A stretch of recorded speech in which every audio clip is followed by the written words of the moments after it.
Hello and welcome back to our second video about introduction to sales. And this is the second part of our webinar session. I hope you learned something from the previous video we watched earlier. And it's time for us right now to dive into the second part of our virtual training or webinar. Now, in this training, we are going to discuss the fourth and fifth step over of our discussion. And we are now on the fourth step over and the fifth step over of our webinar session. Let's begin.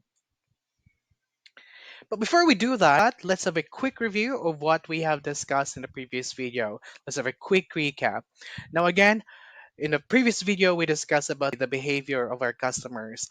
Filipinos are highly price sensitive market, meaning to say they are very sensitive when it comes to high prices. Therefore, we need to be careful and gentle in breaking the price to our customers. Also, as salespeople, we need to have a good manners. We must be friendly. We must be courteous. We must be willing to help. We must be sincere whenever we speak with our customers. We must always be positive by being natural, by being enthusiastic, by being confident, and just like Miss Universe said, confidently beautiful with a heart. We must also be knowledgeable, and again, this will be our asset. Whenever we are knowledgeable about the product we're offering, it resonates on how we speak with our customers. So study, study, study your product.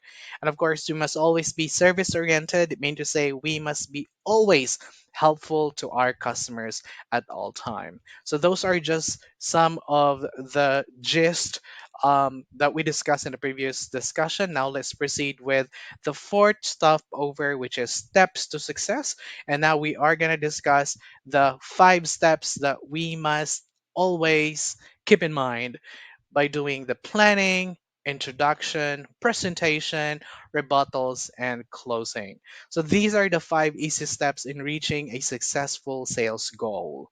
By making it a habit, you'll be able to reach your goal in no time. Now let's begin with planning. But before we dive in with planning, let's have a quick view of this quote. It says successful people are simply those with successful habits. So whatever your habits that makes you feel more successful, do it most of the time. All right, let's begin with planning. For planning, there are 5 steps or 5 stages to consider when taking the first step to success. And let's chew over these things. Let's begin with daily discipline. So, what does it mean when I say daily discipline? These are the daily routine you do before the start of your shift. What preparation do you do before you start your shift? So maybe you read emails, you read announcements, you read DMs from your boss, you review the news, and anything that will make you prepare for your shift. So in my case, for example, I'm gonna set myself as an example before I start my work, before I start my shift. So I always make sure to open my email. I open announcement or bulletins. I read news. I eat my breakfast, of course. That's pretty straightforward, and that's very important to have your breakfast ready whenever you start your day. And take note of the things that I'm gonna do today. So I have like a notepad with the checklist of what to do or to-do list. That's what I'm doing every day. And you can also do that too. That is what we call daily discipline. Daily discipline, again, is a daily routine you're doing in preparation for your day. All right. Next, we are going to discuss eyeballing. Eyeballing, in layman's term, is classifying the background of the assigned leads to you, like the age group, what is the region where they came from, their classification. Are they entrepreneurs? Are they student? Are they freelancer? Are they mothers? Are they fathers? Because with that, once you knew their age group, for example, you know how to communicate with them. So if you know that they're millennials, then you will communicate with them like millennials do. If you are a freelancer or if your customer is a freelancer, for example, you know how to speak with freelancer and you know what are the things you can brought up in your conversation to build rapport and to make your conversation more productive. Then you do KYC. What does KYC means? KYC means know your customer. This is very similar to eyeballing. Eyeballing, classifying your customers. KYC is knowing your individual customers. Next, let's move on to strategy. So, in planning, you must have strategy. You must include your strategy in conversing and speaking with your customers. Now that you have the glimpse of who you will be speaking with, it's time for you to prepare a game plan. What will be your techniques? What will be the strategy? Now that you already have classified your customers, you know individually your customers, it's time for you to strategize and plan out for a perfect game plan to win over your customer. Right. Now, for example, if they're from Visayas area and you speak Bisaya, for example, you share the same language and you can utilize that as a leverage between you and your customer to communicate in a more comfortable and flawless way. Or if your customer is at the same age bracket as you, for example, find a common ground that would make a connection between you and your customer. Right? Now, how are you supposed to do that? That's rapport. Rapport simply means how you connect with your customers, how you create bridge with your customers. So just a quick recap for the daily discipline, you plan out your routine, you executed your routine, you prepare all your tools, you classify all your customers, you know your individual customers, you plan out a strategy, and the last stage of planning is rapport. How do you connect to your customer? How would you bridge your customer and you? For one, small talks. For example, oh, how's the weather in Las Piñas? Or how's the weather in Manila? It's currently raining here in Davao area. How about there in Cebu City? Stuff like that. Or for example, listen to background noise. If, for example, you hear a dog in the background, you can ask the question, "Oh, looks like you have a dog. Is your dog around? What what is his name?" And sometimes, if your customer has dogs and pets, and you do have dogs and pets as well, you can start small talks about your pets, like comparison and giving tips to each other and stuff like that. From there, you will win over your customer's trust. And from there, you are creating rapport with your customer. So, again, the first step of success is planning. Do your daily routine, classify your customers properly, know your customers individually, strategize, plan out for a game plan, and always build rapport with your customer. Right? That's the first step. The second step of success is introduction. What does it mean? So there are three things you have to keep in mind when making an impression with your customers. First, the tone. The second is the name. The third is probe. And let's take it one at a time. How do you introduce yourself in a call? There are a lot of agents who sometimes call their customers in a way like, "Hello, this is Reimer from Refocus. Is Trisha there?" Like, if I'm gonna be the one you're speaking with, and I don't know who you are, and I don't know Refocus, and you're looking for me, Trisha, I would feel a little upset. Like, who are you? Why are you looking for me? So the correct way to introduce is by saying your name, where are you from, or the name of your company, and who you wish to speak with. For example, oh, and please always remember that smile. Remember the previous video? Hello, my name is Reimer from Refocus, and I'm looking for Alex, please. See that? I've mentioned my name, I mentioned the company I'm representing, and I've mentioned the person I'm speaking with. So do not say, "Hello, my name is Reimer. Is Alex there?" Sometimes agents tend to say like, "Hello, my name is Reimer. Is this Trisha?" That's very impolite if you're gonna ask me, and unprofessional at the same time. Again, if you are gonna call someone, especially if it is a cold call, mean to say the person you are speaking with is not expecting a call at that time, at that hour, make sure to be polite and be professional. "Hello, my name is Reimer from Refocus, and I'm looking for Alex, please." So always be polite and be friendly. So it's very important for you to have an amazing tone whenever you're calling to your passenger. Tone can change everything. Tone is very important whenever you speak with your customer. Remember, they are not seeing you. They are just hearing you over the phone. So remember the discussion yesterday about the preferred attitude of a successful telemarketer?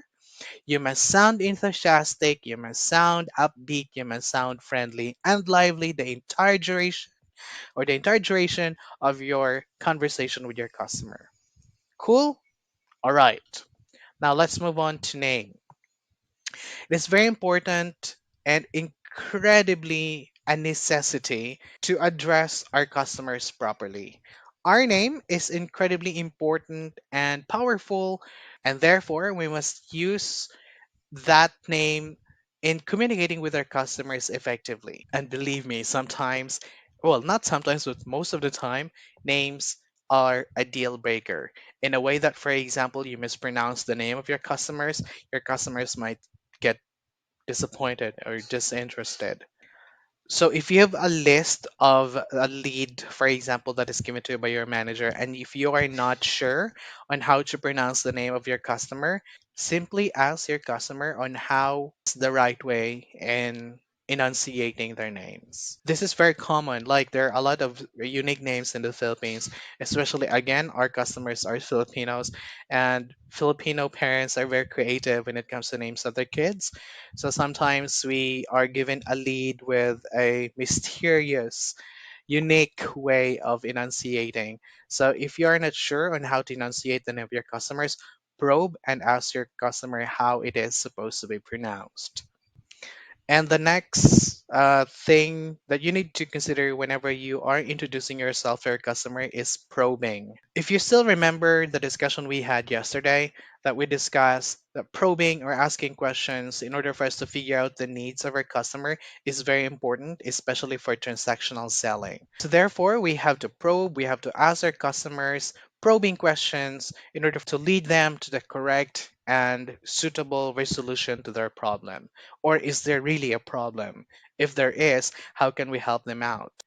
Probing will help us identify the needs of our customer, and it will help us as well tailor a perfect resolution that is appropriate and timely for them. So again, just a quick recap, there are three things you need to consider when you're introducing yourself to your customer. Tone, be friendly, upbeat, and enthusiastic at all times. Name, address your customers in their correct name, enunciation of their names, that is. And if you're not sure of how their name is pronounced, always ask them. And probe. We have to ask our customers probing questions that will lead us to identify their needs and will lead us to identify the resolution that is more appropriate for them. For example, hello, my name is Reimer from Refocus, and I'm looking for Alex, please. Am I correct in saying your name as Alex? I understand that you're interested to learn digital marketing, is that correct? Are you currently working as a marketer? Do you own your own business? Or are you a freelancer? Those are the questions, or those are how you are supposed to introduce yourself to your customer. All right, let's move on. So we know how to plan right now to strategize our game plan before diving into our calls. We know now how to introduce ourselves. We are now going to discuss the presentation. How are we supposed to present ourselves? How are we supposed to provide the perfect presentation for your customer? Right. Now, in this discussion, we are going to teach you how to present yourselves, how to position yourself whenever you are selling something to a customer. So, these are the things that we believe very beneficial and very appropriate whenever you disclose or whenever you present the product to your customer. So, you have to provide the benefits and the values. You have to, if you already have like success stories, those previous customers who are now successful by using your product, you can include it in your presentation. The difference, we're going to discuss what this difference is, and also proper words or proper wordings. And always remember, whenever you're presenting, do not overwhelm the customer with too much information. We call it information overload. Just highlight the most relevant values or benefits and match it with the appropriate words. Now let's take it one at a time. Let's discuss about the benefits and values. What's in the product that would pacify the needs of the customer? Now, assuming that you already introduced yourself, you have asked probing questions to your customer, and you have not identified the need of your customer that, my customer needs digital marketing as a freelancer in order for them to develop themselves and to develop their portfolio, to gain lots of experience, and in return get a lot of projects and get a lot of money, money, money, cha-ching, cha-ching. So after we identify the needs of your customer, it's time for us to give them the value of the product that we're offering to them. So example of the values that we can offer to your to your guest or to your customers are the certificates. That's very important. There are a lot of Filipinos nowadays who are obsessed with posting every success stories they have in social media. So a certificate or a completion certificate is a plus point that they can usually brag on their social media account to let everybody knows that they have succeed in something like an online class, for example. And in addition to this, if they have a LinkedIn account, a certificate is also a plus point to gain a lot of eyes, a lot of attention from prospects or from hiring managers. So it means that there will be a lot of potentials for you if you have a certificate posted in your LinkedIn account. There's a lot of potential for you to get hired as soon as possible or to get a lot of project as soon as possible. Also, you can discuss to your customers the payment features of your product, like the money back guarantee. It's very important. If your product is offering a money back guarantee, it's a plus point. This is something that the customer really wants and really love. They are obsessed with money back guarantee, like something that they can hold on to if in case they are not satisfied with the product. So you can also highlight that as one of the benefits to your customers. And payment plan, as I mentioned earlier in our previous video, when it comes to Filipino market, everyone is, well, not everyone, but most of the Filipinos are highly price sensitive, and payment plan is the answer to it. If they cannot pay it, if they cannot pay the fee in its totality, for example, offer payment plan. They can choose between 3 months, 6 months, or 12 months. Right? So always highlight the benefits of your product. Next, when you do presentation, it is very important as well to share with your prospect, with your prospective customer, success stories of other customers who tried your product. So Filipinos love validation. So it's like if Reimer made it, you can make it too.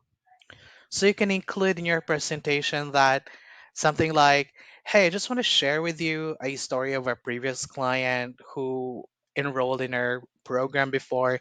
He's now earning 6 digits, around 150,000 for simply being a freelance digital marketer.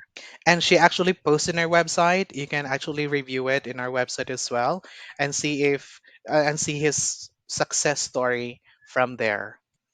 It is also very important if we can share a story of someone who is famous, who used the product before. That will also help customers to build trust to your product or to the product you're offering. Next, when you do presentation, you always have to do differentiation as well. What makes your product different from your competitors? Now, remember, there's a huge possibility that the product you're offering has a similar product from other companies or from other entities, right? So identify the uniqueness of your company. What makes you different from those competitors? For sure, your customer might rebut and object sometimes that they would say like, huh, yeah, that's a little expensive. I know someone who is also offering the same product and the same service, and they're offering a less cheaper amount for fee for the same product. Differentiate what makes your company, what makes your product different from theirs. You can say something like, yeah, true enough, their product is cheaper than us. However, always remember that with our courses, with the courses we're offering to our customers, this is a lifetime access to all the resources. Our competitors that you mentioned earlier can only offer you 6 months of free access to all training materials, but here it's a lifetime access. Meaning to say, even after a year or 2 or 3 or 5 years, you're still able to access the training materials for your reference. How cool is that? All right, you can use that as differentiation of your product versus the competitor. And lastly, always use proper wordings. Use proper phrases whenever you're presenting to your customer. Use proper transitional phrase or rhetorical questions like, cool, right? Amazing, isn't it? Not just that. Or if you're, for example, speaking to a Tagalog or to a Tagalog speaker customer, you can speak in Tagalog if you want to make the conversation more easy and more comfortable for both of you. You can say something like, di lang yan. You know what? There is more than that. Or something like, makakakuha ka pa ng ganito. Or, oh, di ba? Mas maganda po ito, yung product na to na ino-offer namin sa'yo compare with the competitor. Because, yada, yada, yada. So use proper words, proper transitional words, especially if you are transitioning from one topic to another. So for example, if you are on the introduction part of your call and then you will jump into the presentation part, be careful with that because sometimes the customer's mindset is still with the introduction part and your mindset is already in the presentation part. So there's like a misalignment of conversation. So you have to make sure you transition your conversation properly. So after you introduce yourself, you can say something like, all right, let's go ahead and move on to our presentation. I'm going to go ahead and give you the details about the product and feel free to ask me questions if along the way. Is that okay? Something like that. All right. So again, when you do presentation, you must provide the benefits and the values of the product. You must, as much as possible, insert a success story in the services or the product that you're offering, and always prepare to differentiate your product with the product of the competitors. And lastly, it is very important, use the correct words. I'm not telling you to speak English at all times because, again, our market are Filipinos and there are most likely a lot of Filipinos who will be speaking in Tagalog. If they do, and if they are more comfortable speaking in their language, Bisaya or Tagalog, for example, and if you speak their language too, do it. This will be a fantastic way in building rapport and a fantastic way in presenting your customer in a smooth and easy way. All right. Okay, so we're done with the presentation. We are now going to discuss rebuttals. However, rebuttals has a discussion in its own, and we're gonna hold off discussing this because I have a separate topic for this. So hold your horses when it comes to rebuttals because we have a different session for that. Now let's move on to closing. How are we supposed to close the conversation? So remember, good or bad, all calls must come to an end. So from your own experience, when do we end a call? How, this is very important, how do you end a call with your customer? Okay. Now, there are three main clues when it's time to end a call with your customer. Number one, the customer agrees to sign up and complete the sign up process. Mean to say, they are ready to purchase the product, meaning they are ready to enroll, they are ready to start the ball rolling with you. Of course, there's nothing much to discuss with your customer. We can go ahead and close the call or end the call with your customer. I mean, they already signed up, right? So no further discussion if they already signed up and pay for the product. Okay, number two, the customer sounds interested but requires more time to read the literature. Like you exhausted everything. You discussed everything to your customer during your presentation. So you provided the values, the benefits, the success stories.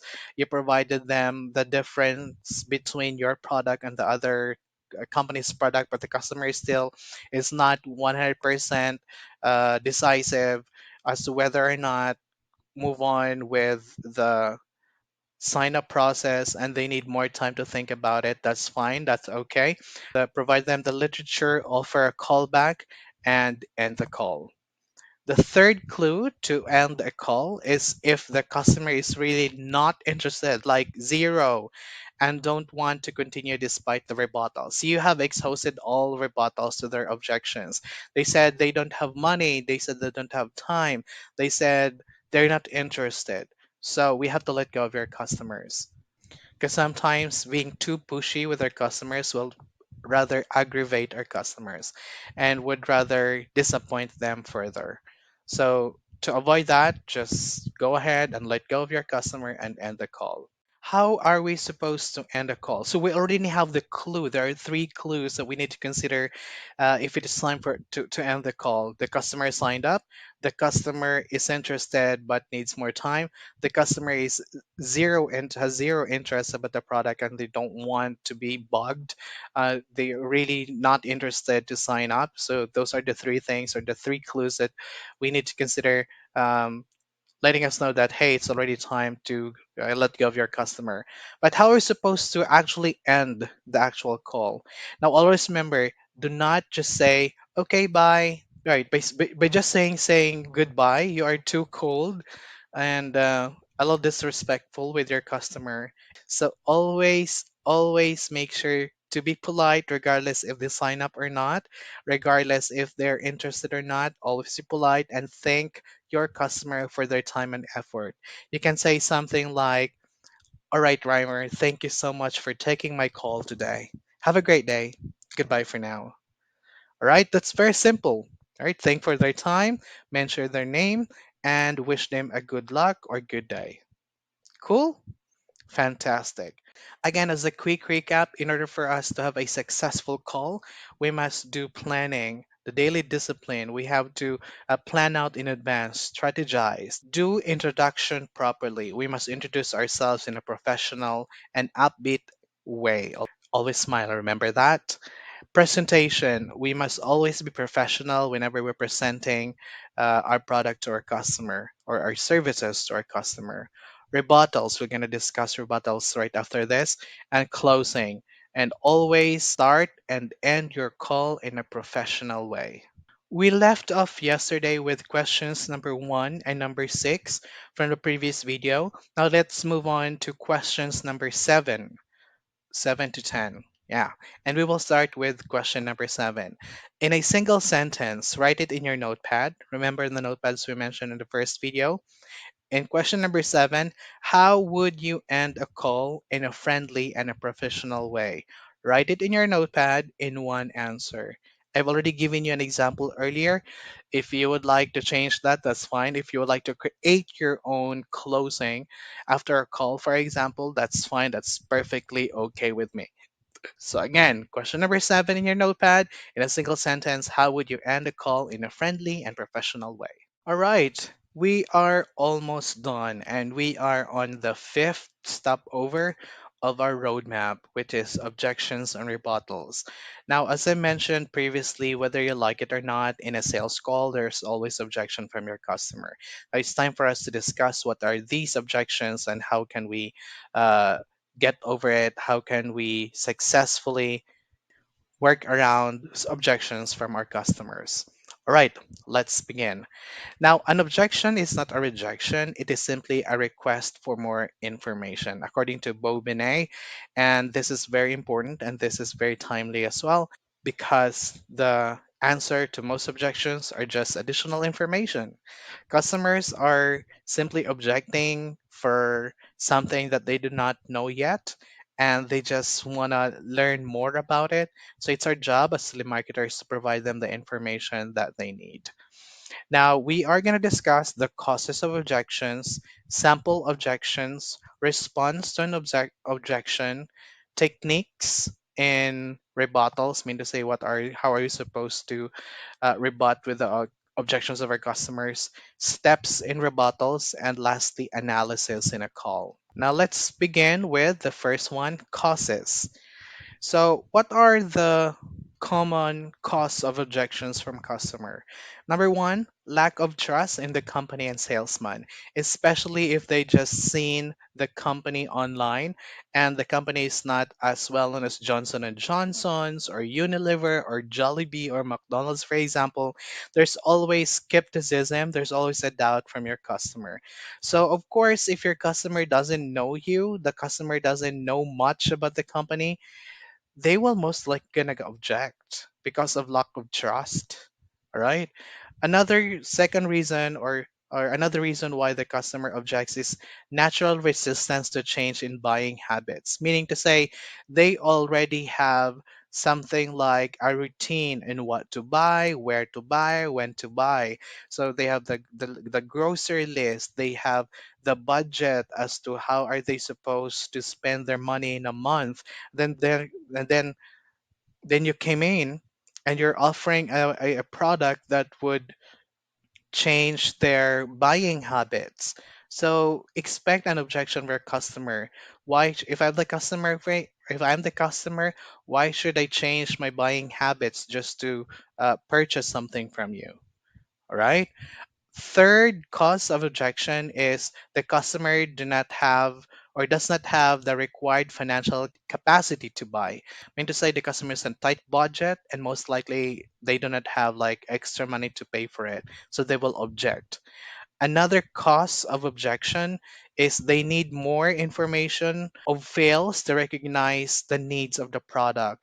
Like if your customer is showing such frustration that they are a failure in their life and their life choices is leading them into something negative, so they will object like if I'm gonna purchase your product, is this a right choice for me? Is it a right decision really? Or is it another mistake? Like when Taylor Swift once said, "You look like my next mistake." So something similar to that if your customer is in doubt, for example, and they're like objecting simply because there are a lot of failures in their lives and they're just making sure that purchasing your product is not a mistake, that purchasing your product is a life changing for them, for the good, for the better. And another cause for objection is the buyer assigns a higher priority to buy other products. Maybe they have iPhone in mind, maybe they have iPad in mind, or new jewelries, or maybe designer clothes in mind, instead of like signing up a product online with you. So those are some of the causes of objections. Again, lack of trust in the company or the salesman, natural resistance to change in buying habits. They don't want to change their buying habits. Number three, they do not have the required financial capacity to buy. Number four, they're making sure that purchasing a product with you is not a mistake. And number five, the buyer assigns a higher priority, meaning to say it's not a priority of your buyer to buy your service or your product at this moment, right? So those are just some of the causes of objections. Now that we're able to figure out the causes of objections, now we are going to dive into the common objections. Common objection is number one, the price. Like, okay, that's really nice, but it's really expensive. So that is one of the most common objection that you will most likely gonna encounter whenever you call your customer. Number two, product characteristic. This is also another common objection. Sometimes the customer would ask you something like, "What makes your product different from YouTube or TikTok tutorial?" Like, I can learn digital marketing online through YouTube or sometimes TikTok. What makes you different from them?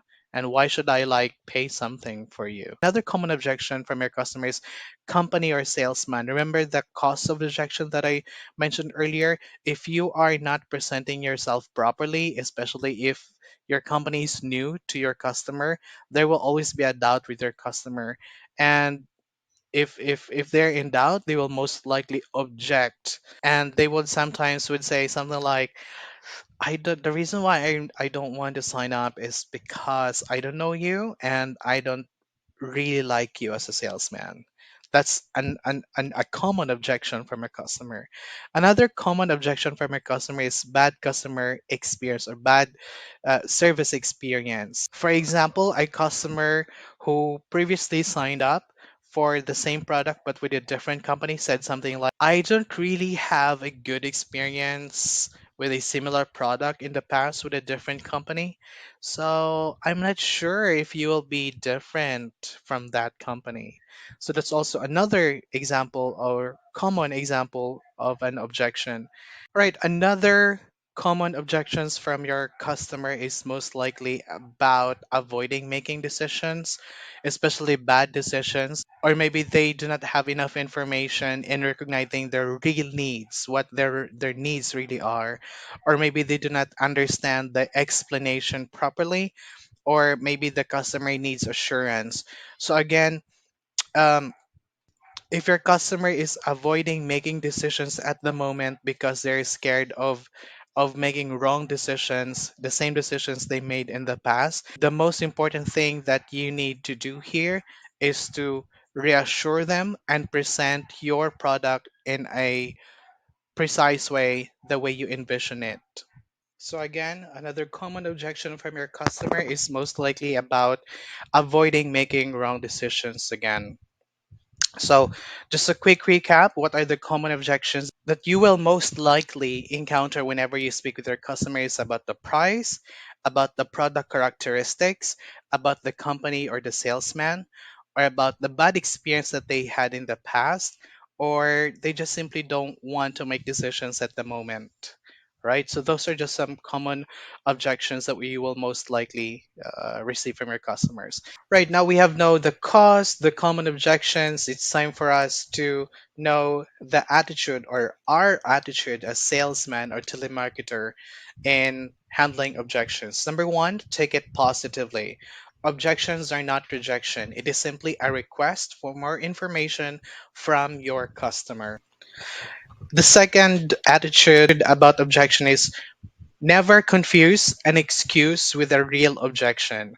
Example, the customer said, I really don't have the money right now. That's just basically an excuse. It's not a real objection. They are really interested. It's just like that they don't have the money right now. We have payment plans that they can take advantage of if they would like to pay it in a staggered way, in a monthly basis, or maybe in 3 or 6 or 12 months. It depends on their capacity. Another attitude about objections is do not kill the sales by treating a buying signal like an objection.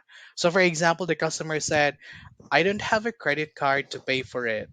So they are willing to pay. So they're willing to pay. There's a buying signal, but they do not have a credit card to use to pay for it, right? So it's not really an objection. It's more like of an excuse, another way to excuse themselves of the conversation. So if they really do not have a credit card, then we can offer them some other means to pay for it. Or maybe a third party loan application that they can sign up into. So again, what will be our attitude towards objections? Number one, take it positively. Number two, never confuse an excuse with a real objection. And number three, do not kill a sales by treating a buying signal like an objection. Right? And number three, don't kill the sales by treating a buying signal like an objection. Right, let's move on. Techniques. How or what are the techniques in handling objections? Number one, always relax. Right? Objection is a part of a sales conversation. It's a part of a sales call. So relax. It always happens. Number two, listen actively. We call it active listening. Always empathize with your customer and always do verbal nods, as what we mentioned in the previous video. Uh-huh. Yeah, I understand. Yes. Yes, I agree. Yeah. Stuff like that. And then probe or question for clarification. Probing is the key. So basically keep asking your questions to arrive into a more clear conversation. So if you are confused of what they're saying, probe. Ask them. Ask for clarification. Number four, evaluate the objection. Is this really an objection? Or is this just like some sort of an excuse? And number five, answer the objections. So again, as what we mentioned earlier, objection is just I'm missing information that the customer would like to know. So answer the objection. You have your script to help you out. You have your tools to help you out. Utilize all of them. And then create FOMO, create the fear of missing out. Sometimes the customer would say, I'm not really interested for now, but I'll get back to you maybe next week. or maybe next month once I have the time. Create a FOMO. You can say something like, I understand. However, if you will not gonna sign up for this product this week, you may not get the 50% discount. Or you can say something like, the seats are actually selling out pretty fast, so I'm not really sure if this will be available next week or tomorrow, so I would suggest to take advantage of it as soon as possible or as soon as today. So you are creating a need for a customer that if they're not going to sign up for today, the seat might not be available tomorrow or the following day. So again, how are you supposed, or what are the techniques in handling an objection? Number one, relax. It's very important. Number two, listen. You must do active listening most of the time. Number three, question for clarification. You have to probe your customer. Do you mean this? Do you mean that? Stuff like that. Number four, evaluate the objection. Is this really an objection, or is this just an excuse? And then answer the objection. Number five, answer the objection. Especially if the objection is more like the customer really don't know the product very well, and we have not exposed everything to our customer. So answer the objections or provide them as much information as possible. And number six, create a FOMO or fear of missing out. Advise them that if they're not going to sign up for today, most likely the seats will not going to be available for tomorrow or the following day. Right, next is steps to close an objection. How are we supposed to close an objection? So if the customer is like objecting after you present, so you have presented everything, you have presented the values, the benefits of the product to the customer, and the customer objects, and that you already rebuts, but the customer still is objecting. So, how are you supposed to close the objection? Number one, show an empathy and understand, but do not agree with your customer. So, you can say something like, right, I do understand that you feel that way, but if you are going to sign up for today, you'll get these benefits, and we can help you develop your portfolio to get a lot of projects as a freelance digital marketer. Right. So we empathize, we understand where they're coming from, but we do not agree with them that the product will not gonna help them out. Right. So we empathize, we understand, but we do not agree with their objection. Number two, clarify the objection with your customer by again probing. You can say something like, if I get it right, you can say something like, if I get it right, you mentioned about not the product is not helpful to you. Is that correct?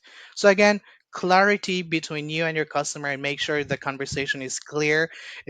Make sure the conversation, what you're saying, is clear to the customer, and what the customer is trying to say is clear to you as well. Do probing questions. Number three, do not argue with your customer if they are objecting. Always listen to them and again empathize. Number four, help your customer answer their objection. For example, the customer said something like, 9 months is too long for me, and I don't know if I have enough time to complete the courses. You can rebut by saying something like, but you're aware that you can actually improve your portfolio and receive actual projects as soon as 3 to 4 months, right? So the customer is objecting that the course is like too much for them, like the course is too long for them to finish.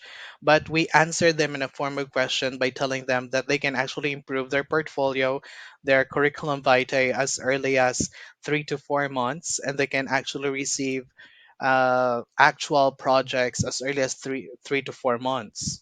And after we answer all their objections, try to close the objection. Try to close the objection of your customer. Say something like, all right, I hope I have answered all your questions. Let's move on to discuss about the mentors of this program, something like that. So again, what are the steps in an objection? Number one, show empathy and understanding of your customer, but do not agree with their objection.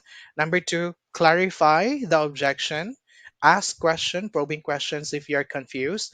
Number three, do not argue with your customers. Instead, you have to empathize and listen to their needs.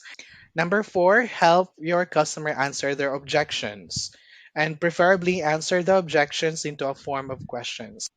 as what I've given you as an example earlier.